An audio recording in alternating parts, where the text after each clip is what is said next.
শ্রীকৃষ্ণ কথা বেঙ্গলি 10 চ্যানেলের পক্ষ থেকে সকলকে আন্তরিক ভালোবাসা ও শুভেচ্ছা। আজকের বিষয়, শ্রীকৃষ্ণ ধনবান ব্যক্তি সম্পর্কে কি বলেছেন। ভিডিও শুরুর আগে সবার কাছে একটাই অনুরোধ, চ্যানেলটিকে সাবস্ক্রাইব করে সঙ্গে থাকবেন। আর ভিডিওটি ভালো লাগলে লাইক, কমেন্ট ও শেয়ার করতে ভুলবেন না। তাহলে শুরু করছি আজকের আলোচনা।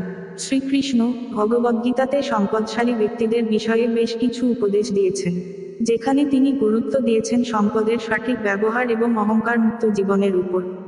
তার মতে, সম্পদশালী হওয়া কোনো পাপ নয়, কিন্তু সম্পদ যদি অহংকার, আসক্তি বা অন্যায় পথে পরিচালিত করে, তাহলে তা ধ্বংসাত্মক হতে পারে। আমরা কৃষ্ণের কয়েকটি প্রধান শিক্ষা বাণী নিয়ে আজ আলোচনা করছি। 1. সঠিক ব্যবহার ও দান। কৃষ্ণ বলেছেন, সম্পদশালী ব্যক্তিদের উচিত তাদের সম্পদকে সৎ পথে ব্যবহার করা, সমাজের উন্নতির জন্য দান করা এবং অন্যদের সাহায্যে এগিয়ে আসা। যারা এই কাজ করেন, তারা ঈশ্বরের দৃষ্টিতে পূজ্য হন। 2. অহংকার ও আসক্তির পরিহার। সম্পদের কারণে কেউ যদি অহংকারী হয়ে ওঠেন, তা ব্যক্তির আত্মিক উন্নতির পথে বাধা হয়ে দাঁড়ায়। কৃষ্ণ বারবার বলেছেন, অহংকার ও আসক্তি থেকে মুক্ত থাকতে হবে, কারণ এই গুণাবলী মানুষকে মুক্তির পথে এগোতে দেয় না। 3. অবিচ্ছিন্ন বিশ্বাস ও কৃতজ্ঞতা। কৃষ্ণ বলেন, সম্পদশালী হওয়ার পরও ভগবানের প্রতি বিশ্বাস, কৃতজ্ঞতা ও বিনম্রতা ধরে রাখা উচিত।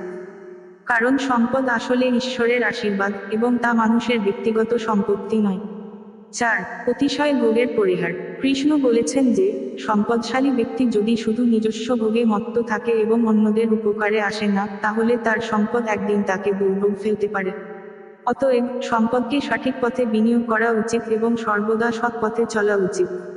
কৃষ্ণ মূলত শিক্ষা দেন যে সম্পদকে ঈশ্বরের ইচ্ছা হিসেবে গ্রহণ করে তাকে সৎকর্মে ব্যবহার করা উচিত, এবং তা যেন অহংকার, আসক্তি বা অন্যায় পথে না নিয়ে যায়। তো বন্ধুরা, আজকে এখানেই শেষ করছি। দেখা হবে অন্য কোনো ভিডিওতে। সবাই ভালো থাকবেন, সুস্থ থাকবেন। ধন্যবাদ।